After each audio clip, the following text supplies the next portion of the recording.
Hello and welcome my dear students on my YouTube channel Azam की chemistry. तो प्यारे बच्चों, आज के इस लेक्चर के अंदर हम बात करने जा रहे हैं ऑर्गेनिक केमिस्ट्री की बहुत सारी प्रॉब्लम करेंगे डिस्कस, जो कि पिछले वर्षों में क्वेश्चंस आए हैं 2024-25 के अंदर, और सारे क्वेश्चंस एमीन कंपाउंड से रहेंगे, जो कि मैंने पिछली वीडियो में डिस्कस किया था। एमीन को वन शॉट में रिवाइज किया था और वहाँ पे आपको पूरा डिटेल एक्सप्लेनेशन भी मैंने दिया है। वहाँ आप जाके देख सकते हैं। क्वेश्चंस जितने भी होंगे बहुत इंटरेस्टिंग होंगे और आपको पूरे टॉपिक को कवर करेगा, और आने वाले जो एग्जाम है आपके जेईई एडवांस के, वहाँ बहुत ही मदद मिलेगी। आप अगर मुझसे जुड़ते हैं और आप थोड़ा सा वक्त देते हैं समझने के लिए चीज़ों को, तो बिल्कुल आपकी तैयारी में बहुत ही मजबूती आ जाएगी। तो चलिए क्वेश्चन स्टार्ट करते हैं। यहाँ जो क्वेश्चन दिया है, X gram of phenethyl amine is subjected to reaction with sodium nitrite in presence of HCl followed by water evolved dinitrogen gas which occupied 2.24 liter volume at STP X, जो ग्राम में बताना है। तो बेटा क्वेश्चन जो दिया है ना, इसका समझ लीजिए कि यहाँ पे जो भी इथाइल एमीन है उसकी आप डाई एजिटाइजेशन करा रहे हैं in the presence of sodium nitrite HCl। सबको पता है कि यहाँ पे डाई एजिटाइजेशन रिएक्शन होती है, साथ में वाटर रिएक्शन कराएंगे तो वहाँ पे N2 बाहर निकलेगा और साथ में आपको एल्कोहल का फॉर्मेशन होगा। ये बात क्लियर है? अच्छा, जो N2 निकल रहा है उसका वॉल्यूम जो दिया है यहाँ पे 2.24 लीटर दिया हुआ है। स्टैंडर्ड टेम्परेचर प्रेशर की कंडीशन है, वहाँ पे इवॉल्व नाइट्रोजन गैस का जो वॉल्यूम जो कि मेंशन किया हुआ है। तो बेटा अगर आप निकाल लेंगे मोल्स, निकाल लेंगे नाइट्रोजन कितने मोल्स इवॉल्व हो रहे हैं, तो आप बता सकते हैं कि कितने मोल्स इसके यूज होंगे इथाइल एमीन के। तो सबसे पहले हम रिएक्शन को देखते हैं, उसके बाद ही डिसाइड कर पाएंगे कितने मोल्स यूज होंगे। तो बेटा रिएक्शन सबको पता है कि जो इथाइल एमीन होती है, यहाँ पे जो आपको NH2 है इथाइल एमीन, यहाँ पे आप ऐसे लिख लीजिए CH3 और यहाँ पे CH2 और यहाँ पे NH2। जब भी इसकी रिएक्शन कराई जाएगी इस कंडीशन में सोडियम नाइट्राइट साथ में बेटा HCl, और यहाँ पे 0 to 5 डिग्री टेम्परेचर अगर मेंटेन करते हैं तो यहाँ पे वेल नोन रिएक्शन है, आपको पता है यहाँ पे डाइजेशन जो कि होगा, और बेटा इस रिएक्शन में डायजोनियम सॉल्ट का फॉर्मेशन होता है। तो यहाँ पे क्या बनेगा CH3 और यहाँ पे CH2 और यहाँ पे N2 प्लस और यहाँ पे Cl माइनस। इसको हम बोलते हैं डायजोनियम सॉल्ट बोलते हैं। और बेटा इस सॉल्ट को अगर आप वाटर से रिएक्शन कराते हो तो यहाँ पे आपको क्या होगा, वाटर जो कि रिप्लेस करेगा नाइट्रोजन को, नाइट्रोजन गुड लिविंग ग्रुप होता है, और यहाँ से आपको जो फॉर्मेशन होगा CH3 CH2, यहाँ OH होगा, अल्कोहल का फॉर्मेशन होगा। साथ में यहाँ पे आपको N2 निकलेगा, साथ में Cl निकलेगा, और N2 जो निकल रहा है इसके वॉल्यूम जो है, आपको वॉल्यूम जो है इसका दिया हुआ है 2.24 लीटर, 2.24 लीटर दिया है, जो भी वॉल्यूम इसका, ठीक है, दिया हुआ। तो वॉल्यूम जो दे दिया है यहाँ पे, तो बेटा आपको बताना है कि इस रिएक्शन देखें तो सबसे पहले कि जो यहाँ पे जो कंपाउंड है इसका जो मास बताना है, वेट बताना है कितना ग्राम होगा, जो कि तो N2 अगर आपका निकल रहा है 2.24 लीटर निकल रहा है, इतने कितने मोल्स N2 इवॉल्व हो रहे हैं, कैसे निकालेंगे? तो बेटा आपको पता है कि जो वॉल्यूम है N2 का, उन यहाँ पे मोल्स जो है N2 के निकाल सकते हैं। तो यहाँ पे क्या आएगा, जो वॉल्यूम है यहाँ मोलर वॉल्यूम, तो यहाँ पे जो वॉल्यूम है 2.24 है, और यहाँ molar volume standard temperature condition से आपको पता है 22.4 होता है, तो यहाँ पे 0.1 आएगा, जो कि मोल्स आएंगे नाइट्रोजन जो इवॉल्व हो रहा है। अब बेटा देखिए जितना मोल्स यहाँ पे निकल रहा है उतने ही मोल्स यहाँ पे यूज होंगे सिंथेसिस में, क्योंकि यहाँ पे 1 मोल इसके रिएक्ट कर रहे हैं, तो यहाँ 1 मोल आपको डाइजेशन सॉल्ट का फॉर्मेशन होगा, और 1 ही मोल यहाँ पे अगर वाटर से रिएक्शन कराते हैं तो 1 मोल N2 बाहर निकलेगा। लेकिन यहाँ पे तो बताया है कि वॉल्यूम दिया हुआ है, तो मोल्स निकाल सकते हैं नाइट्रोजन के, जो कि 0.1 होगा, पास में रही। तो अगर 0.1 मोल निकल रहा है नाइट्रोजन, तो यहाँ भी कितना होगा, 0.1 ही मोल होगा। अब जब मोल्स आपको क्लियर हो गए तो आप निकाल सकते हो ना बेटा, अगर आपको वेट निकालना है तो यहाँ पे N मोल्स इसके, और यहाँ मोलर मास या यहाँ मोलकुलर वेट आपसे कर सकते हैं। तो यहाँ पे वेट निकल के इस फॉर्मूले को यूज करिए। तो यहाँ पे आपको पता है मोलर मास अगर देखें इसका, तो यहाँ कितना 45 होता है, इसका जो मोलर मास है कितना है 45 ग्राम पर मोल है। तो बेटा यहाँ से अगर आप देखें तो मोल्स कितने निकल गया 0.1 और 45, तो बेटा ये आपको आएगा 4.5 ग्राम, जो कि निकल का आएगा weight of the starting material, जो मास होगा स्टार्टिंग मटेरियल का, ये 4.5 ग्राम से स्टार्ट होगा। लेकिन क्वेश्चन जो पूछा गया है कि आंसर जो है आपको बताना है 10 के पावर -1 में। तो बेटा इसको अगर आपको लिखें तो यहाँ पे आप देखें, इसको हम ऐसे लिख सकते हैं 45 × 10 के पावर -1, तो यहाँ पे आंसर होगा क्या 45 होगा, कितना होगा 45। तो बेटा क्वेश्चन यहाँ पे आपको आंसर मिलेगा 45।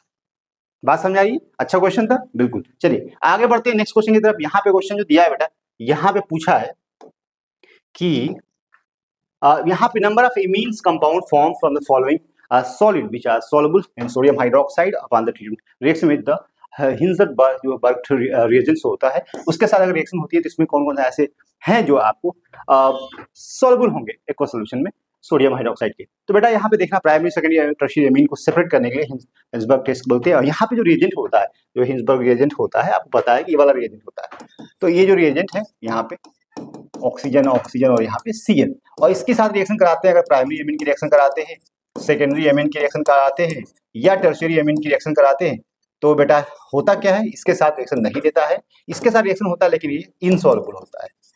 ठीक है, ये इनसॉल्युबल होता है और ये बेटा क्या होता है, यहाँ पे जो बनेगा वो सॉल्युबल होगा। ये क्या होगा, सॉल्युबल होगा। तो अगर आपको सेपरेट करना है किसमें, प्राइमरी, ये प्राइमरी है, सेकेंडरी है, टर्शियरी, इसके लिए आपको इस तरह के इस रिएजेंट को यूज करना है। सल्फोनिल क्लोराइड, किसको, सल्फोनाइल जो कि क्लोराइड यूज करना है फॉर द, इसको बोलते हैं हिंसबर्ग रिएजेंट बोलते हैं, that can be use for the separation of primary secondary tertiary amine के बारे में। तो यहाँ पे प्राइमरी रिएक्शन करता है, अगर यहाँ पे रिएक्शन करेगा बेटा तो यहाँ से Cl बाहर निकलेगा, ये बॉन्ड टूटेगा वापस आएगा और यहाँ से Cl बाहर निकल जाएगा। Cl बाहर जब निकलेगा तो बनेगा प्रोडक्ट, ये वाला प्रोडक्ट बनेगा। यहाँ पे अगर सल्फर है इस तरह से, तो यहाँ पे आपको N है और यहाँ पे H है और यहाँ पे R है। अच्छा, इसके साथ अगर सोडियम हाइड्रोक्साइड रिएक्शन कराएंगे तो यहाँ पता है कि जो हाइड्रोजन कैसा है, ये हाइड्रोजन एसिडिक है, और एसिडिक हाइड्रोजन है तो एसिड बेस रिएक्शन होगी और सॉल्ट का फॉर्मेशन होगा, और ये जो सॉल्ट बनेगा वो क्या होगा, सॉल्युबल होगा। क्या होगा, सॉल्युबल होगा। बात मेरी, सॉल्युबल होगा। अब यहाँ पे जो सॉल्युबल, ठीक है, सॉल्युबल हो जाएगा। और यहाँ पे देखिए ना बेटा, यहाँ पे जो आपको दिख रहा है सेकेंडरी एमीन रिएक्शन हो जाएगा, लेकिन यहाँ पे जो रिएक्शन होगी तो क्या बनेगा, यहाँ पे सल्फर सल्फर और यहाँ ऑक्सीजन, और यहाँ पे जो नाइट्रोजन है, यहाँ पे हाइड्रोजन नहीं होगा, 2 R होंगे यहाँ पे। तो अब अगर सोडियम हाइड्रोक्साइड रिएक्शन कराएंगे तो क्या बताओ, यह रिएक्शन पॉसिबल है कि नहीं है, क्योंकि नाइट्रोजन के पास एक भी हाइड्रोजन नहीं है, रिएक्शन हो नहीं पाएगी, और रिएक्शन नहीं हो पाएगी भाई तो यहाँ पे सॉल्ट बनेगा नहीं, सॉल्ट बनेगा नहीं तो उसकी सॉल्युबिलिटी होगी ही नहीं। तो बनेगा तो, लेकिन इनसॉल्युबल होगा। कैसा होगा, ये इनसॉल्युबल होगा। ओके, आई होप बेटा ये प्रॉब्लम आपको समझ में आएगी, मजा आएगा। अब देखो प्राइमरी एमीन आपको खोजना है, प्राइमरी एमीन कितने ऐसे हैं यहाँ पे, तो अच्छा ये टर्शियरी एमीन रिएक्ट करता ही नहीं है। Tertiary amine can not react with this because यहाँ पे बहुत ज्यादा बल्केनस है, यहाँ पे रिएक्शन पॉसिबल नहीं है। ठीक है, तो बेटा अब यहाँ से आपको चूज करना है ऐसे कितने कंपाउंड है जो कि यहाँ पे सॉल्युबल होगा। तो प्राइमरी एमीन खोजना है। प्राइमरी एमीन देखें तो यहाँ पे है, ये अमाइड है, नहीं होगा। ये देखें, यहाँ पे देखें तो यहाँ भी आप नहीं हो पाएगा। यहाँ पे सेकेंडरी है, यहाँ पे भी पॉसिबल नहीं है। यहाँ पे है तो एक तो आपको हो गया, एक दूसरा हो गया 2, ये भी नहीं देगा, 3 दे देगा, ये प्रेजेंट है, 4 हो जाएगा, ये नहीं होगा, ये भी नहीं होगा, और एक 5 हो जाएगा। तो 5 ऐसे आपको स्ट्रक्चर नजर आ रहे हैं जो प्राइमरी एमीन है, जहाँ पे NH2 ग्रुप है जो कि आपको टेस्ट देगा किसका, इसके साथ रिएक्शन होगी, और बेटा यहाँ पे आंसर हो जाएगा आपको 5। तो क्वेश्चन आते हैं, ठीक है। तो primary amine, secondary amine, tertiary amine का रिएक्शन करानी है। देखना क्या है, ये प्राइमरी एमीन जो कि सॉल्युबल होता है सोडियम हाइड्रोक्साइड के साथ में, ठीक है, ठीक है। नेक्स्ट क्वेश्चन बेटा, यहाँ पे क्वेश्चन दिया find out major product from the following reactions. तो यहाँ पे जब भी आप रिएक्शन कराओगे तो क्या दो इक्विवेलेंट यूज कर सकते हो, तो क्या प्रोडक्ट बनने वाला है। तो बेटा इस तरह के जो क्वेश्चंस आते हैं, थोड़ी सी मैकेनिज्म देख सकते हैं यहाँ पे। पहले क्या होगा, देखो यहाँ पे आपको लोन पेयर है और इसके बीच में जो रिएक्शन क्या हो सकती है, तो आपको पता है कि नेगेटिव है और यहाँ पे पॉजिटिव है। इस तरह से यहाँ पे एक तरह से न्यूक्लियोफिलिक अटैक होगा SN2 टाइप, और यहाँ पे सबस्टिट्यूशन रिएक्शन होगी। उसके बाद क्या हो सकता है, ठीक है। तो इसकी मैकेनिज्म देखें, मैकेनिज्म बेटा देखो इस तरह से होगी।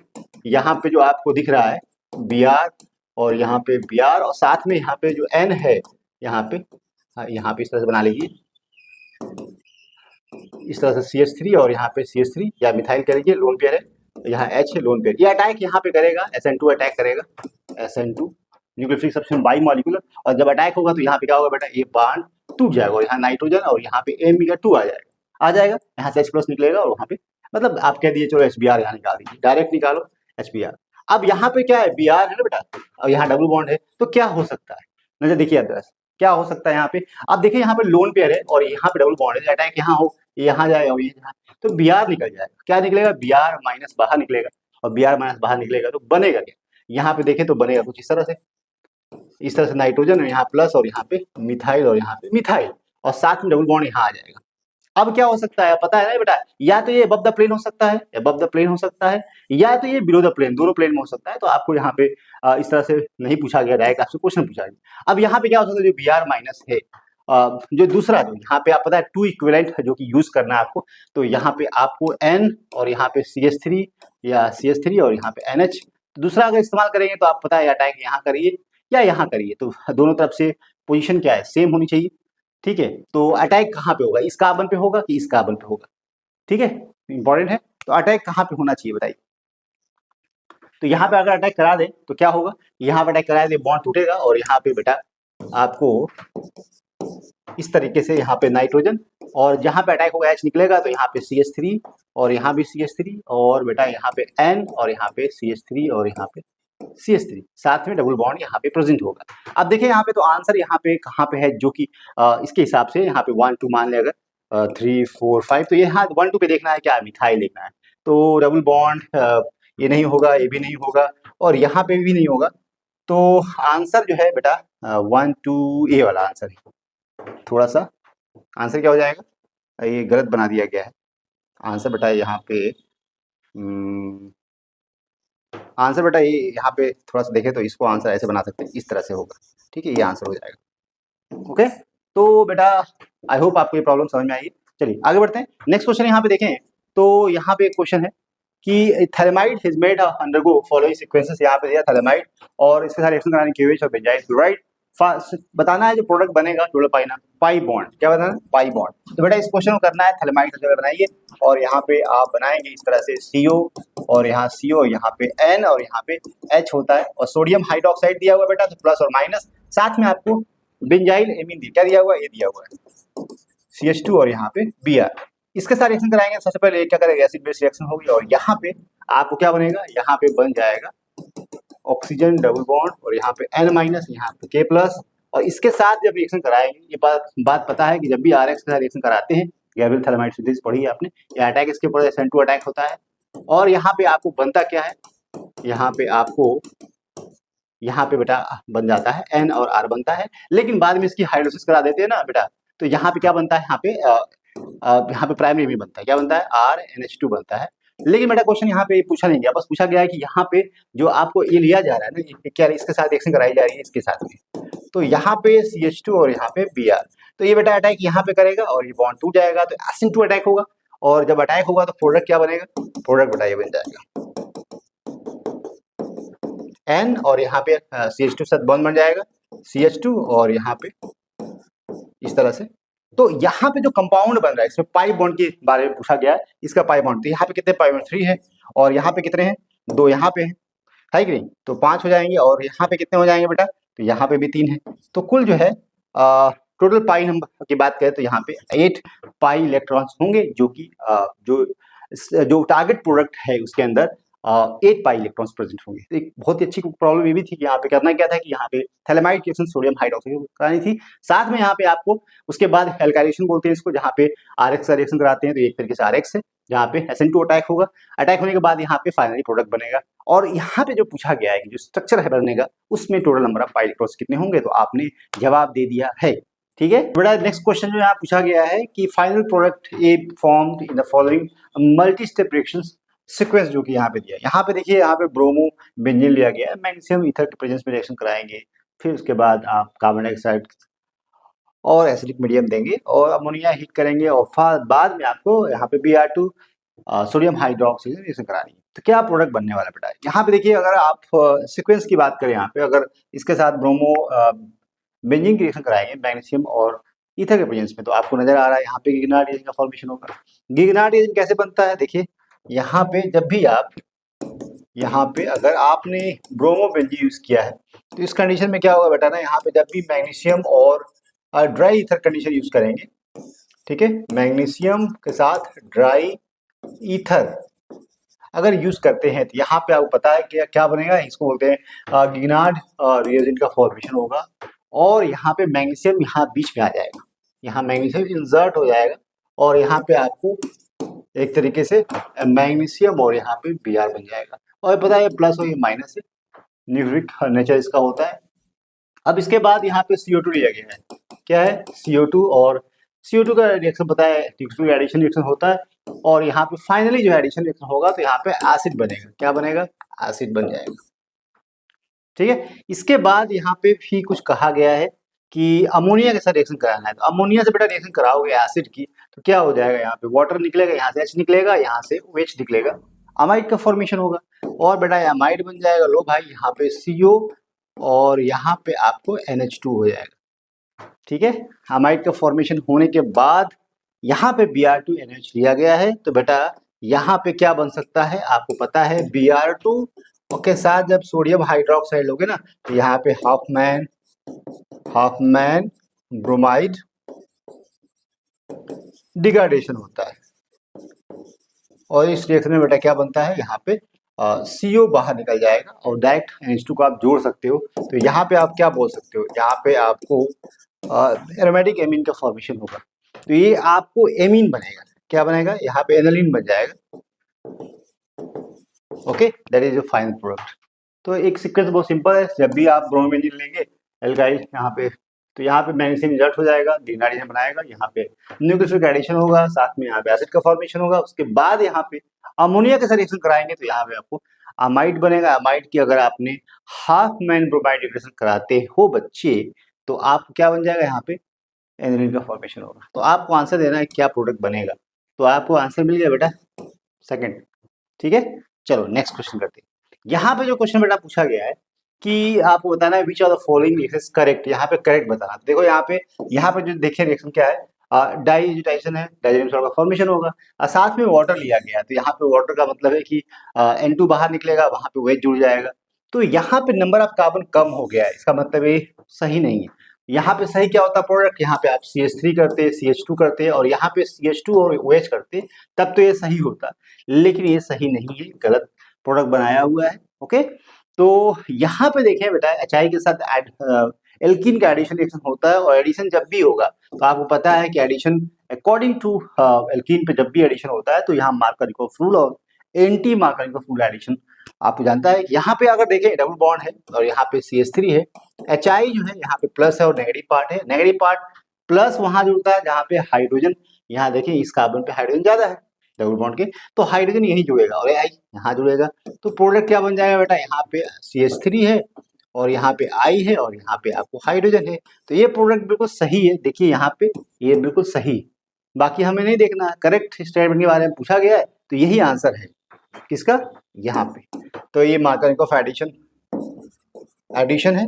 ठीक है, यहाँ पे देखिए, यहाँ पे जो प्रोडक्ट बन रहा है ना, बिल्कुल गलत है, बिल्कुल नहीं बनेगा। जब भी लाइट या हीट के प्रेजेंस में रिएक्शन कराते हैं, ब्रोमीन का एल्कीन पे एडिशन होता है, वहाँ पे एलाइलिक सब्स्टिट्यूशन होता है, डबल बॉन्ड प्रेजेंट है, तो ये जो पोजीशन है दैट इज एलाइलिक पोजीशन, और यहाँ पे सब्स्टिट्यूशन रिएक्शन होता है, और प्रोडक्ट क्या बनेगा बेटा, प्रोडक्ट यहाँ पे बनेगा, यहाँ पे Br आएगा या यहाँ Br आएगा with respect to this double bond.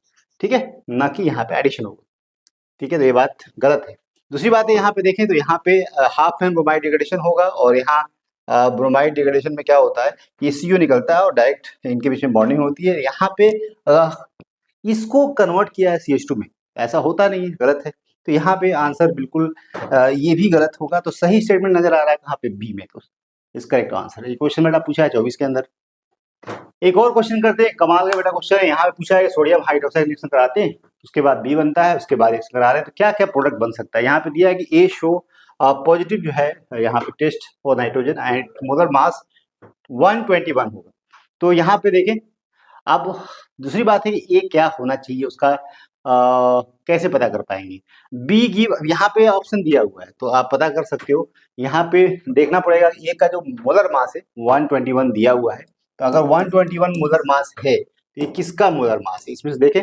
तो अगर आप यहाँ पे देखें अमाइड का, अगर फर्स्ट जो ए की बात करते हैं, तो यहाँ पे 6 कार्बन है, 12, 6 ऊपर भी एक है, तो 7, 12, 84, और साथ में नाइट्रोजन है 14, और 2 हाइड्रोजन यहाँ पे है, और 5 हाइड्रोजन जो है रिंग पे है, और ऑक्सीजन कितना है, 16 है। तो बेटा कितना हो जाएगा यहाँ पे, 6, 5, 11, 2, 13, 13 और 8, 13 और 8 कितना हो जाएगा, ठीक है, 4, 4, 8, 2, 10, 10, 5, 15, अब 15, 5, 20, 21, 1, और यहाँ एक जोड़ दीजिए, तो 10, और बेटा यहाँ पे 8, 2, 10, 1, 11, तो यहाँ पे कितना था, 21, 2 जोड़ोगे ना भाई, तो यहाँ पे 21 आ जाएगा, कितना, 100,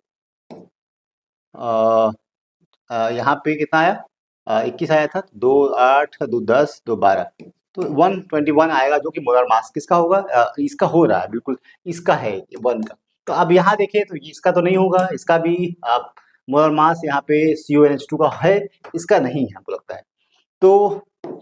तो बेटा यहाँ पे आप कह सकते हो कि अब यहाँ पे जो क्वेश्चन है बेटा ना, कहा गया कि शो पॉजिटिव यहाँ पे टेस्ट फॉर नाइट्रोजन। तो नाइट्रोजन के लिए टेस्ट कौन देता है, जहाँ पे इसमें देखें तो जो प्रोडक्ट बन रहा है यहाँ पे ये इसमें नाइट्रोजन प्रेजेंट है, इसका मतलब नाइट्रोजन प्रेजेंट है, वो हमेशा शो करेगा, टेस्ट पॉजिटिव देगा। लेकिन ये भी पॉजिटिव दे सकता है, लेकिन इसका मोलर मास 121 नहीं है। यहाँ पे देखें तो अभी और देख लेते हैं, अगर आप इसको करेक्ट मानते हैं तो दूसरी बात है कि यहाँ पे देखें गिव जो सनसनाहट की आवाज आती है विथ सोडियम हाइड्रोकार्बोनेट के साथ रिएक्शन कराते हैं कुछ कंडीशन में, तो बेटा ये कब कौन दे सकता है, एसिडिक जो ग्रुप होता है CH ग्रुप प्रेजेंट होता है, वही ये बात मान सकता है। तो बी की बात करें तो बी क्या हो सकता है यहाँ पे, अब अगर आपने यहाँ पे इसको ए को मान लिया है, अगर ए को आपने मान लिया है, ये वाला ग्रुप क्या माना है, अगर इसको ए मान लिया है, अगर आपने इसके रिएक्शन कराई किसके साथ में, सोडियम हाइड्रोक्साइड के साथ में रिएक्शन कराते हैं, तो आपको क्या मिलने वाला है, एसिड मिलेगा। क्या मिलेगा, एसिड। और यहाँ पे बेटा आप कह सकते हो कि ये मिल जाएगा, ठीक है, एसिड मिल जाएगा। और उसके बाद क्या है, नेक्स्ट क्या है बेटा, अगर आपने एसिड की रिएक्शन कराते हैं अल्कोहल के साथ में, तो बेटा एस्टरिफिकेशन होता है, एस्टर का फॉर्मेशन होता है, तो यहाँ पे आपको एस्टर बनेगा। तो सी में एस्टर बन रहा है क्या, देखो जरा सा, सी में एस्टर बन रहा है। तो ये बेटा सारे जो ऑप्शन ए में नजर आ रहे हैं, बाकी कहीं भी नहीं है। और एक बात ध्यान देना कि यहाँ पे कहा गया है कि जो बी जो है सनसनाहट की आवाज देता है, ये नाइट्रोजन का टेस्ट देता है। सी जो है ये फ्रूटी स्मेल, तो एस्टर जो होता है स्मेल जो है फ्रूटी होता है। तो आप कह सकते हो कि जो एबीसी का जो सही सीक्वेंस कहाँ पे नजर आ रहा है, ए में नजर आ रहा है, बाकी कहीं पे भी नहीं है। देखिए यहाँ पे देखें तो 121 इसका है, और यहाँ पे जब भी इसकी रिएक्शन कराएंगे, हाइड्रोलिसिस कराएंगे, तो कंडीशन में आपको एसिड बनेगा। एसिड की रिएक्शन कराएंगे अगर अल्कोहल से, तो एस्टर का फॉर्मेशन होगा, और जो कि यहाँ स्मेल फ्रूटी स्मेल आ रही है। तो आंसर आपको क्या हो जाएगा, ये बाकी कहीं पे भी देखो है क्या, कहीं पे भी इस तरह की बात नहीं। First answer is correct for this question. तो आई होप बेटा आपको समझ में आया, ठीक है। तो यहाँ पे मैंने लिख दिया था पहले से ही, थोड़ा सा टाइम, तो ये देख लें यहाँ पे जब भी हाइड्रोलिसिस कराएंगे तो यहाँ पे एसिड का फॉर्मेशन होगा, एसिड के रिएक्शन कराएंगे एस्टर अल्कोहल के साथ में, तो एस्टरिफिकेशन होगा, और यहाँ पे एस्टर का फॉर्मेशन होगा। और इसका जो मोलर मास है ए का बेंजामाइड, जो कि पॉजिटिव टेस्ट देगा फॉर नाइट्रोजन की प्रेजेंस की वजह से। और यहाँ पे benzoic acid give presence test for जो प्रेजेंस जो शो करेगा CO2 CH ग्रुप का जो है यहाँ पे टेस्ट होता है। तो ये बात भी सही है। एस्टरिफिकेशन जब एस्टर का बन जाएगा यहाँ पे, तो बेटा यहाँ फ्रूटी स्मेल होती है, बात मैंने बता दी है। चलिए आगे बढ़े, नेक्स्ट क्वेश्चन करें, और बहुत कमाल के क्वेश्चन है। यहाँ बताइए answer, major product form in the following. ये बेटा क्वेश्चन आया है, इसी साल आया है बेटा। यहाँ पे सोडियम एसएन के साथ HCl है, जब भी नाइट्रो ग्रुप का रिडक्शन कराना हो तो यहाँ पे मेटल यूज करिए हाइड्रो क्लोरिक एसिड के साथ में, तो यहाँ पे आपको एमीन का यहाँ फॉर्मेशन होता है, यहाँ पे आपको क्या बन जाएगा, एमीन बन जाएगा इसके प्रेजेंस में। उसके बाद यहाँ पे एसिटाइलेशन है, तो एसिटाइल कराएंगे AC2O, तो बेटा यहाँ पे क्या बन जाएगा, यहाँ पे NH और यहाँ पे CO और यहाँ पे CH3 बन जाएगा। तो ये आपको एमाइड बनेगा। और अगर ये बन गया बेटा, तो इस कंडीशन में पता है कि सिलेक्टिव जो है यहाँ पे जब भी ब्रोमिनेशन कराना है, तो आप ऑर्थो पोजीशन पे हो नहीं पाएगा, क्योंकि ये एक्टिवेट उतना कर नहीं पाएगा, बल्कि that's why not undergo ortho यहाँ पे सब्स्टिट्यूशन रिएक्शन। तो यहाँ पे ब्रोमिनेशन तो होगा, लेकिन कहाँ पे होगा, पैरा पोजीशन पे होगा। तो पैरा पोजीशन पे इसके रिस्पेक्ट में पैरा NH और यहाँ पे CO और यहाँ पे CH3, तो इसके रिस्पेक्ट में ये पैरा कौन से, यही तो है, ये पैरा पोजीशन पे आपको ब्रोमिनेशन हो जाएगा। इसकी स्टेप हो गया। अब यहाँ पे जब हाइड्रोलिसिस कराओगे तो क्या होगा, ये वाला पार्ट जो है, ये वाला पार्ट टूट जाएगा, और यहाँ पे क्या बन जाएगा, आपको बनेगा बेटा यहाँ पे NH2 और यहाँ पे Br बन जाएगा। तो पैरा ब्रोमो एनिलीन का फॉर्मेशन होगा यहाँ पे, और पैरा पोजीशन पे सिलेक्टिव जो है यहाँ पे आप कह सकते हो bromination was carried on para position. तो आंसर आपको क्या आएगा, पैरा पोजीशन। समझ आई बात। और बहुत ही अच्छा क्वेश्चन था, इस तरह क्वेश्चन एग्जाम में पूछे जाते हैं। चलिए नेक्स्ट क्वेश्चन करा जाए। यहाँ पूछा है sequence from the following that would be result giving the predominantly 3,4,5 ट्राइब्रोमोएनिलीन कहाँ पे बनेगा। तो देखो आपको पहले तो प्रोडक्ट देखे क्या बन रहा है, तो इस तरह का प्रोडक्ट बनाने की बात किया है यहाँ पे, इस तरह से ट्राइब्रोमोएनिलीन। तो यहाँ पे एनिलीन है, और यहाँ पे आपको Br है, यहाँ Br है, और यहाँ Br। तो इस तरह का प्रोडक्ट पूछा है कहाँ बनेगा 3, 4, 5। तो बेटा ये तीनों जो है ब्रोमीन कहाँ पे आ सकते हैं? देखिए, अगर यहाँ ब्रोमिनेशन कराएंगे तो ब्रोमिनेशन कहाँ पे होगा? आपको पता है कि यहाँ पे Br2 की रिएक्शन जब होगी तो यहाँ मेटा पोजीशन पे एक्टिवेट करेगा। ये पोजीशन ऑर्थो पोजीशन है, ये वाली मेटा पोजीशन। तो मेटा पोजीशन पे अगर आता है तो उसके बाद तो बेटा बन तो पाए, प्रोडक्ट नहीं बन पाएगा क्योंकि आपको 3 ऐड करना है। अच्छा, यहाँ देखिए, यहाँ भी ब्रोमिनेशन कराएंगे तो यहाँ भी नहीं बन पाएगा, पॉसिबिलिटी है नहीं। अच्छा, यहाँ देखिए, अगर आप ब्रोमीन लेके आते हैं एक्सेस में, अगर Br2 ऐड करते हैं तो यहाँ पे 2 ग्रुप लगा हुआ है, इलेक्ट्रॉन विड्रॉइंग ग्रुप और इलेक्ट्रॉन यहाँ पे विड्रॉइंग और डोनेटिंग ग्रुप लगा हुआ है। डोनेट करेगा और ये विड्रॉ करेगा, ठीक है। तो जिसकी वजह से क्या होगा कि इसके एक्टिविटी ग्रुप है यहाँ पे, और इसकी आर्थो जो पोजीशन होगी जो कि एक्टिवेट करेगा फॉर इलेक्ट्रोफिलिक एरोमेटिक सब्स्टिट्यूशन के लिए, और यहाँ पे आप कह सकते हो कि रिएक्शन होगी। तो यहाँ पे अगर एक्सेस में लिया गया है तो क्या हो जाएगा, यहाँ पे अगर आपने NH2 लिया है और यहाँ पे आपको NO2 है, तो ये जो पोजीशन नजर आ रही है जो कि एक्टिवेट करेगा ये, और क्योंकि इलेक्ट्रॉन यहाँ पे डोनेटिव ग्रुप है और ये इलेक्ट्रॉन विड्रॉइंग ग्रुप, तो इसके रिस्पेक्ट में काम नहीं होगा। सब्स्टिट्यूशन हमेशा किसके रिस्पेक्ट में होगा, यहाँ पे जो ऑर्थो पोजीशन एक्टिवेट होगी और यहाँ पे एक्सेस में जो कि Br2 लिया गया, ठीक है। यहाँ पे एक्सेस में जो है Br2 लिया गया है, तो यहाँ पे अगर ब्रोमिनेशन कराएंगे तो इस पोजीशन पे हो सकती है, यहाँ पे NH2 है और यहाँ पे NO2, तो ये वाली जो पोजीशन होगी, ये वाली, इसके रिस्पेक्ट में जो ऑर्थो पोजीशन यही तो है, ये वाली, यहाँ पे आपको ब्रोमिनेशन हो जाएगा। आफ्टर ब्रोमिनेशन क्या करना है बेटा, यहाँ पे दिया गया है, यहाँ पे हो गया आपका सोडियम नाइट्राइट HCl के साथ डाइएजोटाइजेशन, और बेटा यहाँ पे जो आपको नजर आ रहा है N2O की चेंज हो जाएगा। यहाँ पे सोडियम HNO2 लिख लीजिए, या आप सोडियम नाइट्राइट के साथ आप HCl ले लीजिए, या 0 to 5 डिग्री टेम्परेचर। तो यहाँ पे आपको बेटा जो N2 प्लस और Cl माइनस बनेगा, सॉल्ट बनेगा, और यहाँ पे Br है, यहाँ भी Br है, और साथ में यहाँ पे NO2 है। तो बेटा यहाँ पे आपको सॉल्ट का फॉर्मेशन होगा, और ये सॉल्ट आपको पता है कि यहाँ पे देखें तो इसके बाद जो कहा गया है कि SnHCl आपको यूज करना है। अच्छा, यहाँ पे कॉपर ब्रोमाइड है जो कि साइनमियर रिएक्शन है, यहाँ पे Br ऐड हो जाएगा, तो Br ऐड कर दीजिए बेटा। यहाँ पे क्या करेंगे, जब भी कॉपर Br अगर यूज करते हैं तो यहाँ पे आप बोलते हैं साइनमियर रिएक्शन, और यहाँ पे जो N2 है निकल जाएगा और वहाँ पे Br ऐड हो जाएगा। तो यहाँ पे आप Br ऐड कर दीजिए, और इसी पोजीशन पे आपको Br है, यहाँ Br है, और यहाँ पे क्या है, NO2 है। यही तो मिल गया था बेटा, आंसर तो मिल गया आपको। देखिए यहाँ पे इसके रिस्पेक्ट में यहाँ पे 3, 4 और 5 जो कि आपको ब्रोमो, अब यहाँ पे इसका जो रिडक्शन करा दोगे ना बेटा, यहाँ SnHCl के साथ में, तो NO2 इसमें कन्वर्ट हो जाएगा यहाँ पे NH2 में, तो यहाँ लो NH2, और यहाँ पे आपको मिल गया आंसर, ठीक है। यही आंसर बेटा एग्जाम में पूछा गया। तो सुटेबल रिएजेंट, बात समझ में आ रही, आंसर क्या होगा बेटा, यही होगा आंसर, बाकी ये नहीं होगा।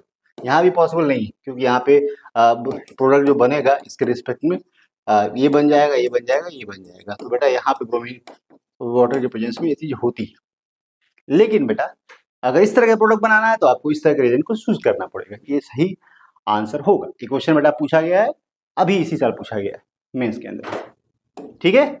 चलिए, एक क्वेश्चन ये भी है रेजोनेंस सॉल्ट से, बहुत क्वेश्चन आते हैं। आपको पता है कैसे बन सकता है, तो बेटा ये बन सकता है, जब इसको लोगे तो यहाँ पे रेजोनेंस सॉल्ट बनेगा, Ki लोगे तो यहाँ I इसको हटाएगा और यहाँ पे I ऐड हो जाएगा, तो यहाँ पे आप कह सकते हो कि यहाँ पे सर I बन जाएगा, आइडोबेंजीन बन जाएगा। सोडियम और ड्राई ईथर लोगे तो यहाँ पे कपलिंग रिएक्शन होगी, और यहाँ पे बेटा आप कह सकते हो कि सर इस तरह से कपल होगा, वही बन जाएगा प्रोडक्ट। आंसर देख लो कहाँ पे है, सबसे पहले क्या होगा, एनिलीन होगा, उसके बाद क्लोराइड, और बेटा आंसर आपको सी मिल गया इस तरह से, ठीक है। क्वेश्चन को समझ लो, मुश्किल नहीं है, बहुत आसान है। एडवांस की प्रिपरेशन कर रहे हो तो आप थोड़ा सा फास्ट पढ़ना पड़ेगा आपको, स्लो से काम नहीं चलेगा, अब तेज दिमाग दौड़ाओ, ठीक है।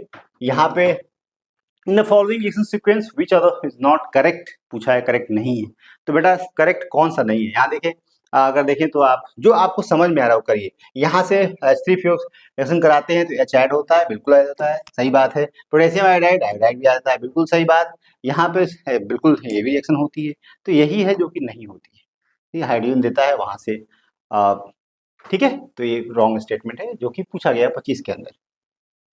चलिए नेक्स्ट क्वेश्चन है, given below the some nitrogen containing compound, जो कि यहाँ पूछा है, which of them treated with HCl separately 1.0 gram of most basic compound will consume कितना मिलीग्राम HCl कंज्यूम होगा। तो बेटा यहाँ ध्यान दें, सबसे बेसिक कौन है, यहाँ पे देखिए लोन पेयर जो डिलोक्राइज हो रहा है। आपको देखना है जहाँ पे नाइट्रोजन लोन पेयर है डिलोक्राइज ना हो वो सबसे बेसिक होगा। तो यहाँ पे जो नाइट्रोजन है यहाँ भी डिलोक्राइज हो रहा है CO के साथ में, यहाँ भी। यहाँ पे जो नाइट्रोजन है इसका लोन पेयर डिलोक्राइज नहीं हो रहा है, मोस्ट बेसिक स्ट्रक्चर होगा, यहाँ भी डिलोक्राइज हो रहा है। तो सबसे ज्यादा जो डिलोक्राइजेशन है यहाँ पे पॉसिबल है, बाकी कहीं पे नहीं है। तो अब हम यहाँ से रिएक्शन कराएंगे, जब यहाँ से HCl की रिएक्शन कराएंगे बेटा इसके साथ में, तो यहाँ पे जो रिएक्शन कराते हो HCl की, तो यहाँ कितना मोल्स का इस्तेमाल होगा। तो यहाँ पे देखेंगे तो आपको क्या बनेगा, सॉल्ट का फॉर्मेशन होगा CH2 NH3 और यहाँ प्लस और Cl माइनस। और यहाँ पे जो बना है तो जितना मोल इसके कंज्यूम होंगे, HCl का पूछा है कि ग्राम में बताइए, मिलीग्राम में, ठीक है। तो कैसे बताएंगे, तो सबसे पहले मोल्स कितने इसके रिएक्ट कर रहे हैं, उसके बाद इसका निकाल सकते हैं, है कि नहीं। देखो यहाँ मैंने यहाँ सॉल्व कर दिया पहले से। सबसे पहले जो रिएक्शन हो रही है क्या बन रही है, आप सॉल्ट का फॉर्मेशन हो रहा है, जितना मोल इसकी रिएक्ट करेंगे उतनी मोल इसकी रिएक्ट करेंगे। अब मोल्स ऑफ बेंजाइल एमीन की बात करें तो उसका मोलर मास आपको पता है कितना है, 107 है। जोड़ लीजिए सारे कार्बन नाइट्रोजन ऑक्सीजन, और यहाँ पे 107 आएगा तो मोल्स इतने होंगे जो कि उसके यूज होंगे। अब जितने मोल्स उसके यूज होंगे उतना ही कितने होंगे, उतने ही मोल्स HCl के यूज होंगे। तो यहाँ पे 1 मोल ऑफ बेंजाइल एमीन कह सकते हैं जो कंज्यूम कर रहा है 1 मोल ऑफ HCl। बात समझ आ रही है। और अगर हम मोल्स ऑफ HCl की बात करें बेटा कितना कंज्यूम हो रहा है, तो यहाँ पे आपको पता है कि जो है मोल्स उतना ही होगा, बटा मल्टीप्लाई कर देंगे इससे, आपका जो उसका जो मोलर मास है कितना होगा, क्लोरीन का 35.5 होता है, एक जोड़ दोगे 36.5 हो जाएगा। तो यहाँ पे जो है मिलीग्राम में आपको आंसर मिलेगा, ग्राम में, और इसको 1000 से मल्टीप्लाई कर दोगे किसमें आ जाएगा, मिलीग्राम में आ जाएगा। That is your answer. बात समझ आई है। तो बेटा एक अच्छा क्वेश्चन था, एक क्वेश्चन और भी है, तो ठीक है, चलिए इतना काफी है। आई होप आपको मजा आया होगा, और मोर इंटरेस्टिंग प्रॉब्लम के लिए आप मुझे कमेंट बॉक्स में टाइप कर सकते हैं कि अगर और भी क्वेश्चन कराने हो और समझने हो और टॉपिक आप अंदर सोच रखा है कि आगे आपको पढ़ना है, आप टाइप कर सकते हो, मैं आपके लिए हाजिर रहूंगा। Thank you very much.